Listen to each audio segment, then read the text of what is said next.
Hi everyone, so today's vlog is going to be about tiny house power. So let's jump right into it. The door that you see right here is actually the door to my utilities closet. As you can see, there is supplemental power that goes through the door via the pink extension cord. Yeah, they make those. Did you know? I googled it. So let's go inside.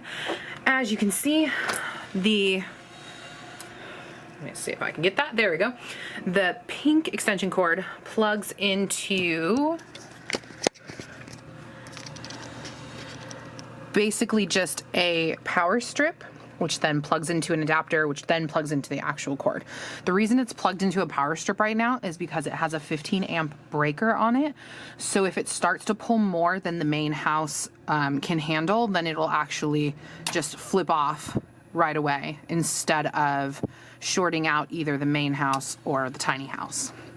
So that's been like a kind of clever trick to make sure that everything works out right. So I am not an electrician and I have no idea what I'm even looking at here for the most part, but this is the solar system.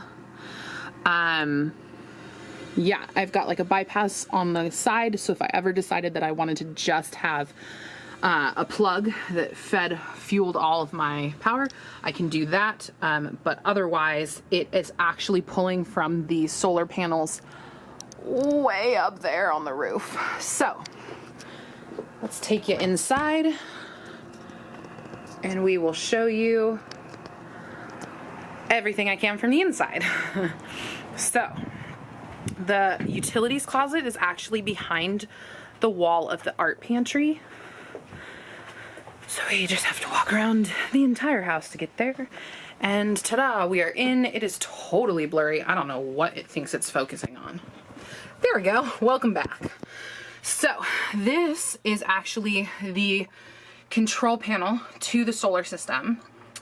And right now we were on float charging. A second ago it was on full charge, but because I flipped the breaker, it thought it had just a hair more to go.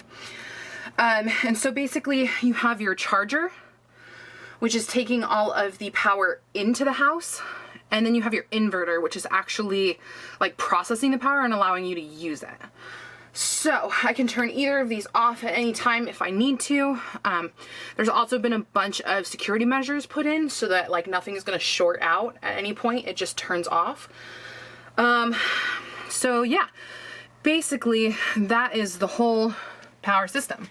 So it is pulling solar unless there's not enough power coming in through the solar, and then it pulls from that pink cable that is plugged into a main house.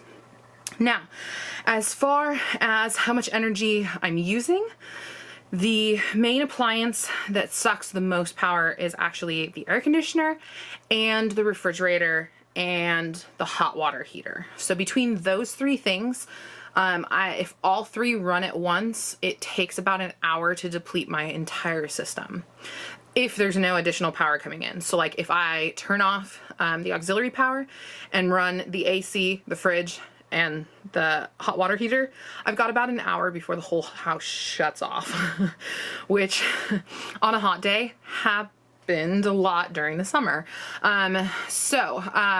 Basically I have to be careful about those three appliances. So like I won't run them at the same time if I can help it. So right now, my air conditioner is off. My fridge is running. And then I didn't really need the hot water heater at the moment. So the hot water heater is off as well, which is why I'm able to keep like a full charge like 90% of the time. Yeah, the other thing is the microwave. Because the microwave and the refrigerator are on the same breaker, if I run them both at the same time, some things might happen and it might shut off the charger to the house, which I've noticed a few times. But it's just like if you overwhelm the system, it shuts off to be safe. So as long as you're not doing anything too crazy, it usually works out. Yeah, I have all LED lights on in the house, so those take like barely any energy. And a lot of the like other stuff, like little things like laptop chargers and phone chargers and stuff like that, like don't really factor in. You can basically plug in as many as you want to. I've tried. I have a lot of gadgets. And you won't really have any issue until one of those 3 appliances goes off. What else? Yeah, I mean, I think that's basically it. When it was hot during the summer, my AC was definitely struggling for enough power to run 24/7, but that's because it was hot, like 24/7. So now that it's like a little bit cooler, I like haven't even needed to turn it on, and my battery's been at full charge the entire time. So yeah, there's also, because it is charging up into a battery, and then the battery is actually the thing fueling the house, at some point you have to equalize the battery, which is basically it runs at like an extra turbo charge, and it basically burns off any sort of like buildup that's happening on the batteries, which is why my batteries still look pretty decent compared to like a car battery, which would have that, like, you know, that stuff on top. Again, I'm not an electrician. I have very little clue of what I'm talking about. But you press the equalize when the panel tells you to equalize, and it keeps your batteries running healthy. So that's really it. It's not rocket science. Fortunately, Summit Tiny Homes like set up the entire system so that I wouldn't have to worry about it. And so other than like making like maybe one change that he recommended via email, like I haven't really touched the control panel at all. It just runs the way it should run. As far as how much solar am I taking in, I'm not taking in, enough to power like all my needs, but I knew I was kind of electricity heavy, so that was more to just displace the home's power usage more so than to like actually be off the grid with my solar panels. I have just 2, and I can plug in another 2 if I needed them, or if I get my own land somewhere down the line. But those are actually directly above the loft ceiling, so there's one on each side of the slope. I'm also on the shady side of the house where I'm parked right now, so that kind of limits how much solar I can pull in during the day.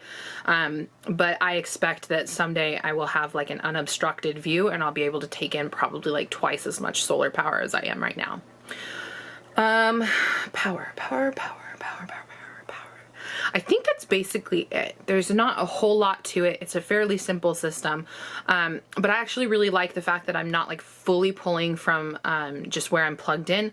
I can actually provide some of my own electricity through those panels. It just helps me be a little bit more sustainable, a little bit greener. I also, on the main house, they have extra solar panels as well. So we're really trying to like reduce the amount that we're having to rely on outside electricity, which is nice. So if you guys have any questions about tiny house living or anything about the tiny house at all, I'm here. I'm going to answer questions as soon as I get them, but so far nobody has really asked anything. Again, you could ask me anything. So let me know in the comments, and I will see you guys next week. Bye.